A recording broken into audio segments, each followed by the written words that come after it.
นเล็กๆบริการได้นะคะขอโชคดีความสุขคุณเจอทุกท่านค่ะที่หลงชื่อกันเลยก็ขอให้สมบูรณ์กับงานได้นะคะสิ่งที่บริการก็หวังแรงใจเล็กน้อยจากนั้นก็ต้องมีท่านค่ะที่จะได้ไปกับที่เด็กสิ่งเล็กๆบริการนะคะขอโชคดีความสุขคุณเจอทุกท่านค่ะ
จะบอกคุณลุงว่าอยู่ปลาที่หน้าไอ้ที่นึงแล้วไอ้ต่อที่อยู่ว่านั่นเอา15 ปีเราจะดูพร้อมกัน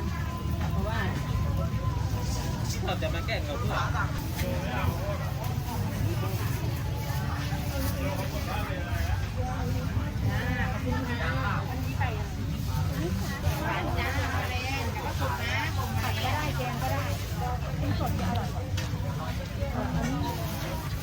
ขอรวมได้ไหมจ๊ะได้จ้ะเป็น5ครับ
ำตกค่ะ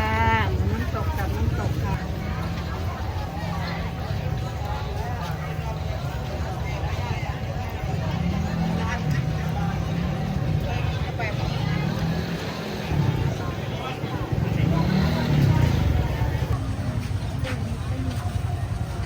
นี่อะไรตอนนั้นหนูยำอร่อยทอดกินกับข้าวเลยมาจากอุบลไกลมาก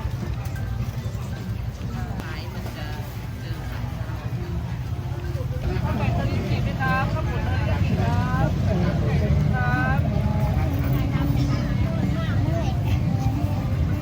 ข้าวไก่เทอริยากิครับขาหมูนุ่มไก่นุ่มครับ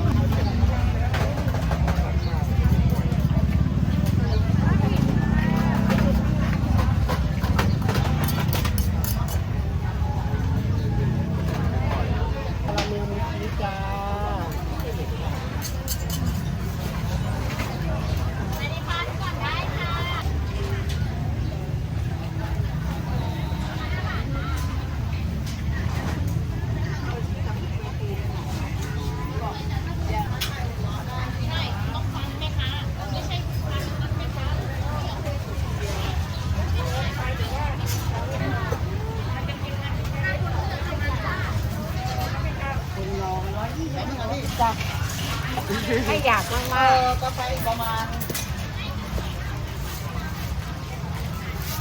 8 แก้วรับ10 กว่านาทีไม่เป็นไรหรอกนะไม่ต้องเขา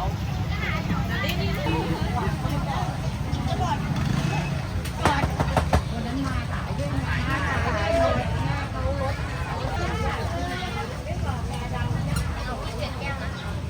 จ๋าแถมเหมือนเดิมค่ะ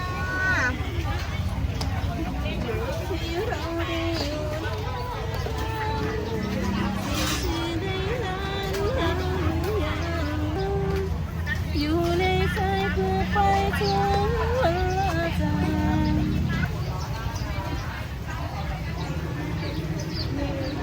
10 บาท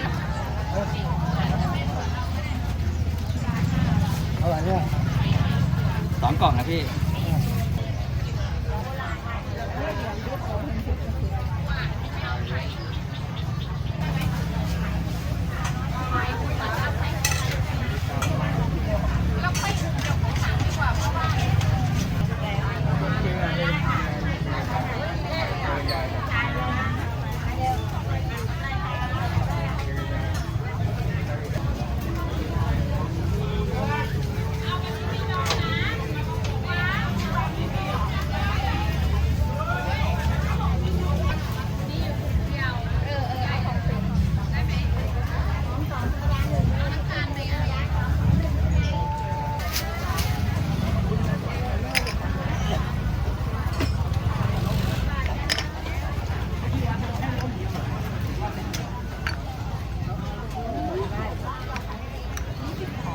ได้อีกเปล่าได้อีกกี่อันหมดเลยได้เอาก็มีเรื่องแล้วถึงบอกเลยขายหนูต้องมาโอ้ย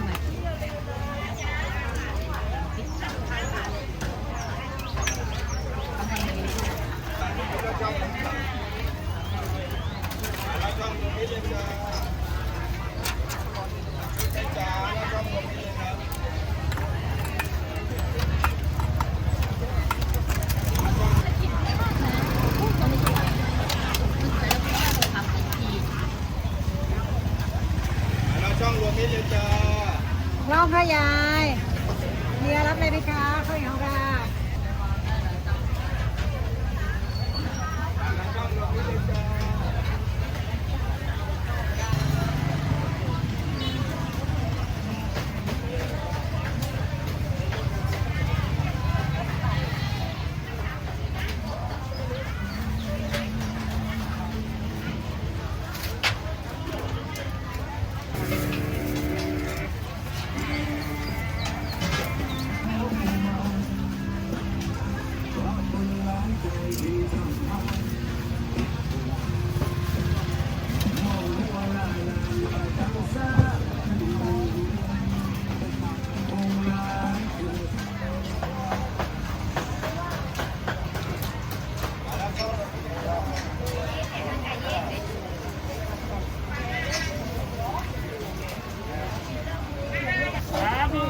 เจ๊จืดน้ำกระเทียมมีเปล่า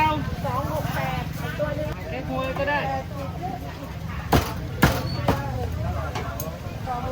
อะไรลูกเงิน10 บาทไม่แพงกว่านี้ให้ได้เนาะเหมือนน้ำมัน